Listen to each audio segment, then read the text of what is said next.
Silicon city ಪೊಲೀಸರ ಭರ್ಜರಿ ಕಾರ್ಯಾಚರಣೆಯಲ್ಲಿ ಸುಮಾರು 75 ಲಕ್ಷ ಮೌಲ್ಯದ ಚಿನ್ನಾಭರಣ. ಈ ಚಿನ್ನಾಭರಣವನ್ನ ಪೊಲೀಸರು ಜಪ್ತಿ ಮಾಡಿದ್ದಾರೆ, ಸೀಸ್ ಮಾಡಿದ್ದಾರೆ.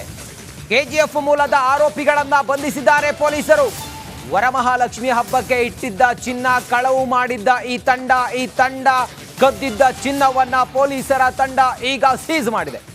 ಮಹದೇವಪುರ ಪೊಲೀಸ್ ಠಾಣೆ ಸಿಬ್ಬಂದಿಯಿಂದ ಈ ಆರೋಪಿಗಳು ಅರೆಸ್ಟ್ ಆಗಿದ್ದಾರೆ. ವರಮಹಾಲಕ್ಷ್ಮಿ ಹಬ್ಬದಂತೆ ಮಾಲೀಕರ ಕೈ ಸೇರಿದ ಚಿನ್ನಾಭರಣ.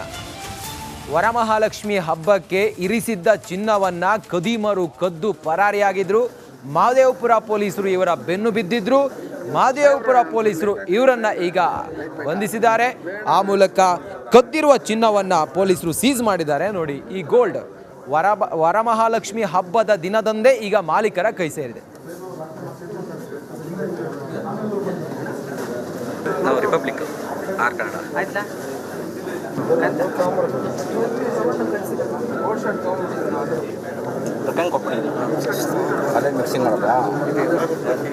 ನೋಡಿ, ಲಕ್ಷಾಂತರ ರೂಪಾಯಿ ಚಿನ್ನಾಭರಣ, ಅದ್ರ ಜೊತೆಗೆ ಬೆಳ್ಳಿ, ಪ್ಲಾಟಿನಂ ಸೇರಿದಂತೆ ಬೆಲೆ ಬಾಳುವ ಚಿನ್ನಾಭರಣಗಳು, ಆಭರಣವನ್ನ ಕದ್ದು ಪರಾರಿಯಾಗಿದ್ದಂಥ ಕದೀಮರನ್ನ ಮಹದೇವಪುರ ಪೊಲೀಸರು ರೆಡ್ ಹ್ಯಾಂಡ್ ಆಗಿ ಹಿಡಿದಿದ್ದಾರೆ. ಅವರು ಕದ್ದಿರುವಂಥ ಆಭರಣಗಳನ್ನು ಕೂಡ ಸೀಸ್ ಮಾಡಿದ್ದಾರೆ. ಎಷ್ಟಿದೆ ನೋಡಿ, ಸರ, ಉಂಗುರ, ಹಾಗೆ ನೆಕ್ಲೆಸ್, ದೇವರ ದೀಪ, ದೇವಿ ಮುಖವಾಡ, ಸಣ್ಣ ರಿಂಗು, ದೊಡ್ಡ ರಿಂಗು ಅಂತ ಹೇಳಿ ಅಲ್ಲ, ಇಷ್ಟನ್ನು ಕೂಡ ಪೊಲೀಸರು ಸೀಸ್ ಮಾಡಿದ್ದಾರೆ. ಮಹದೇವಪುರ ಪೊಲೀಸರು ಈ ಕದೀಮರೇನಿದ್ದಾರೆ ಇವರು ವರಮಹಾಲಕ್ಷ್ಮಿ ಹಬ್ಬಕ್ಕೆ ಇಟ್ಟಿದ್ದಂಥ ಚಿನ್ನವನ್ನ ಕದ್ದು ಪರಾರಿಯಾಗಿದ್ರು. ಅವರು ಬೆನ್ನು ಬಿದ್ದ ಮಹದೇವಪುರ ಪೊಲೀಸರು ಇವರನ್ನ ಹಿಡಿದಿದ್ದಾರೆ. ಅವರಿಂದ ಚಿನ್ನವನ್ನು ಕೂಡ ವಶಪಡಿಸಿಕೊಂಡಿದ್ದಾರೆ. ಈಗ ಮಾಲೀಕರಿಗೆ ವರಮಹಾಲಕ್ಷ್ಮಿ ಹಬ್ಬದಂತೆ ಮಾಲೀಕರ ಕೈ ಸೇರಿದೆ ಚಿನ್ನಾಭರಣ. ಸೀಸ್ ಆಗಿರುವಂಥ ಚಿನ್ನವನ್ನು ಗಮನಿಸ್ತಾ ಇದ್ದೀರಿ. ಹಬ್ಬಕ್ಕೂ ಮುನ್ನವೇ ಪೊಲೀಸರು ಇವರನ್ನ ಬಂಧನ ಮಾಡಿದ್ದಾರೆ, ಸದ್ಯ ಸೀಸ್ ಮಾಡಿದ್ದಾರೆ. ಬೆಳ್ಳಿಯ ಬಹುಶಃ ಗಟ್ಟಿ, ಇದು ಬೆಳ್ಳಿಯ ಗಟ್ಟಿ, ಇದರಿಂದ ಆಭರಣಗಳನ್ನು ಮಾಡ್ತಾರೆ ಅಥವಾ ಬೇರೆ ರೀತಿ ಬೆಲೆ ಬಾಳುವ ವಸ್ತುಗಳನ್ನೆಲ್ಲ ಮಾಡ್ತಾರೆ. ಇದು ನೋಡಿ, ಬೆಳ್ಳಿಯ ಗಟ್ಟಿ, ಹಾಗೆ ಬೆಳ್ಳಿಯ ಮುಖವಾಡ, ಬೆಳ್ಳಿಯ ಹಣತೆ, ಬೆಳ್ಳಿಯ ಸರ, ಬೆಳ್ಳಿಯ ಕಾಲುದೀಪ, ಇದೆಲ್ಲವನ್ನು ಕೂಡ ಕಳ್ಳರು ಕದ್ದು ಪರಾರಿಯಾಗಿದ್ರು. 75 ಲಕ್ಷ ಮೌಲ್ಯದ 840 ಗ್ರಾಮ್ ಚಿನ್ನಾಭರಣ ಅಂತೇಳಿ ತಿಳಿದು ಬರ್ತಾ ಇದೆ. ಬೆಳ್ಳಿ ಮತ್ತೆ ಚಿನ್ನದ ಒಟ್ಟು 840 ಗ್ರಾಮ್, ಹೆಚ್ಚು ಕಮ್ಮಿ 1 ಕೆಜಿ ಚಿನ್ನಾಭರಣ. ಇದನ್ನ ಈಗ ಪೊಲೀಸರು ಸೀಸ್ ಮಾಡಿದ್ದಾರೆ. ಮಾಲೀಕರಿಗೆ ವರಮಹಾಲಕ್ಷ್ಮಿ ಹಬ್ಬದ ದಿನದಂದೇ ಅದನ್ನ ವಾಪಸ್ ಮಾಡಿದ್ದಾರೆ. ಮತ್ತಷ್ಟು ಮಾಹಿತಿಯೊಂದಿಗೆ ನಮ್ಮ ಪ್ರತಿನಿಧಿ ನಾಗರಾಜ್ ಈಗ ದೂರವಾಣಿ ಸಂಪರ್ಕದಲ್ಲಿದ್ದಾರೆ. ನಾಗರಾಜ್, ಯಾವಾಗ ಥೆಫ್ಟ್ ಆಗಿತ್ತು, ಪೊಲೀಸರು ಯಾವಾಗ ಈ ಕದೀಮ್ರನ್ನ ಅರೆಸ್ಟ್ ಮಾಡಿದ್ರು, ಎಷ್ಟು ಮೌಲ್ಯದ ಚಿನ್ನಾಭರಣ ಇದೆ, ಮಾಲೀಕರಿಗೆ ವಾಪಸ್ ಮಾಡಿದ್ರ, ಏನಿದೆ ವಿವರ ತಮ್ಮ ಹತ್ರ?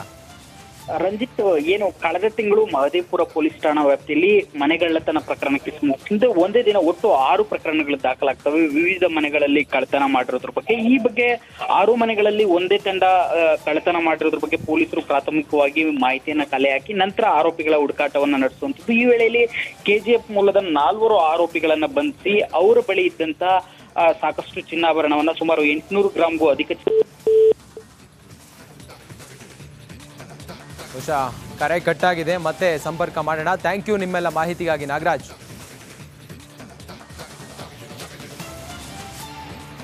ದರ್ಶನ್ ಹವಾ ಜೈಲಲ್ಲೂ ಕೂಡ ಕಡಿಮೆ ಆಗಿಲ್ಲ. ದಾಸನ ಧಮ್ಕಿಗೆ ಜೈಲು ಸಿಬ್ಬಂದಿ ಸೈಲೆಂಟ್ ಆಗಿದ್ದಾರಂತೆ. ಯಾಕೆ ಗೊತ್ತಾ? ಈ ವರದಿ ನೋಡಿ.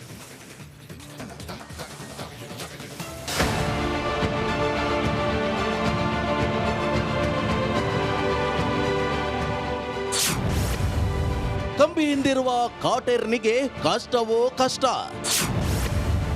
ದರ್ಶನ್ ಹವಾ ಕಂಡು ಜೈಲು ಸಿಬ್ಬಂದಿ ಸೈಲೆಂಟ್. ರೇಣುಕಸ್ವಾಮಿ ಹತ್ಯೆ ಪ್ರಕರಣ ಸಂಬಂಧ ನಟ ದರ್ಶನ್ ಪರಪ್ಪನ ಅಗ್ರಹಾರ ಸೇರಿ ಬರೋಬ್ಬರಿ 2 ತಿಂಗಳಾಯಿತು. ಆಗಸ್ಟ್ 14ರ ನಂತರ ಮತ್ತೆ 4ನೇ ಬಾರಿ ನ್ಯಾಯಾಂಗ ಬಂಧನ ಅವಧಿ ವಿಸ್ತರಣೆಯಾಗಿದೆ. ಈ ಮೂಲಕ ಆಗಸ್ಟ್ 28ರ ತನಕ ಜೈಲಿನಲ್ಲಿರೋದೇನೋ ತಪ್ಪಿದಲ್ಲ. ಹೀಗಿರುವಾಗ ದರ್ಶನ್ಗೆ ಜೈಲಿನಲ್ಲಿ ಇರಲು ಕಷ್ಟ ಆಗ್ತಿದೆಯಂತೆ. ಹೌದು, ಪರಪ್ಪನ ಅಗ್ರಹಾರದಲ್ಲಿರುವ ದರ್ಶನ್ ಜೊತೆ ಪ್ರದೋಷ್ ಮಾತ್ರ ಇದ್ದಾನೆ. 2 ತಿಂಗಳಿನಿಂದ ಪ್ರದೋಷ್ ಜೊತೆ ಮಾತನಾಡಿ ಸುಸ್ತಾಗಿರುವ ದರ್ಶನ್, ನಾನು ಎಲ್ಲರ ಜೊತೆ ಬೆರೆಯಬೇಕು, ಒಂದೇ ಕಡೆ ಇರೋಕೆ ನನಗೆ ಕಷ್ಟ ಆಗ್ತಿದೆ ಎನ್ನುತ್ತಿದ್ದಾರಂತೆ. ಜೈಲು ಕೊಠಡಿ ಹಾಗೂ ಆ ಸೆಲ್ನ ವರಾಂಡದಲ್ಲಿ ಮಾತ್ರ ಓಡಾಡೋಕೆ ಅವಕಾಶ ಇದ್ದು ತನ್ನ ಸ್ನೇಹಿತ ಸೇರಿ ಪವಿತ್ರ ಗೌಡಳನ್ನ ಮಾತನಾಡಲು ಆಗಲ್ಲ. ಹಾಗಾಗಿ ಅಕ್ಕಪಕ್ಕದ ಕೈದಿಗಳ ಜೊತೆ ದರ್ಶನ್ ಮಾತನಾಡ್ತಿದ್ದು ಪದೇ ಪದೇ ಹೊರಗೆ ಹೋಗಿ ಅವರ ಜೊತೆ ಮಾತನಾಡುತ್ತೇನೆ, ಇವ್ರ ಜೊತೆ ಮಾತನಾಡುತ್ತೇನೆ ಎನ್ನುತ್ತಿದ್ದಾರಂತೆ.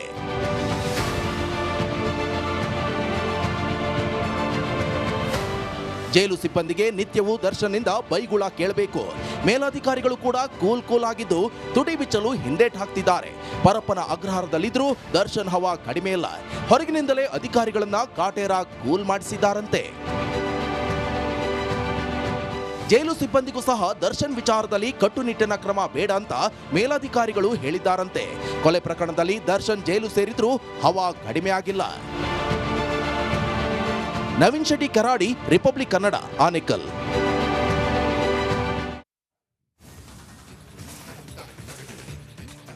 ದರ್ಶನ್ ರಾಜಕೀಯಕ್ಕೆ ಬಾರದಿದ್ರು ಕೂಡ ರಾಜಕೀಯ ನಾಯಕರ ಪರವಾಗಿ ಪ್ರಚಾರ ಮಾಡಿದ್ರು ನಾವು ಅದನ್ನ ನೋಡಿದ್ದೀವಿ, ನೀವು ನೋಡಿದ್ದೀರಿ.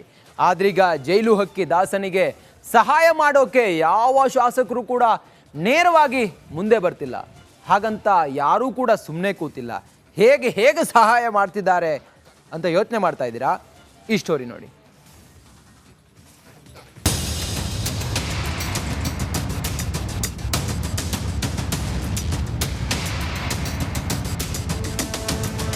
ದರ್ಶನ್ ಬಾಕ್ಸ್ ಆಫೀಸ್ ಸುಲ್ತಾನ ಅಂತಾನೆ ಫೇಮಸ್. ಅಭಿಮಾನಿಗಳ ಪಾಲಿಗೆ D boss, cult fan base ಇರೋ ಏಕೈಕ ನಟ. ಕಾಟೇರ ಹೋದ ಕಡೆಯಲ್ಲೆಲ್ಲ ಜನಸಾಗರವೇ ಹರಿದು ಬರುತ್ತೆ. ಇವನಾಡೋ ಪ್ರತಿ ಮಾತನ್ನು ಅಭಿಮಾನಿಗಳು ಚಾಚೂ ತಪ್ಪದೆ ಫಾಲೋ ಮಾಡ್ತಾರೆ.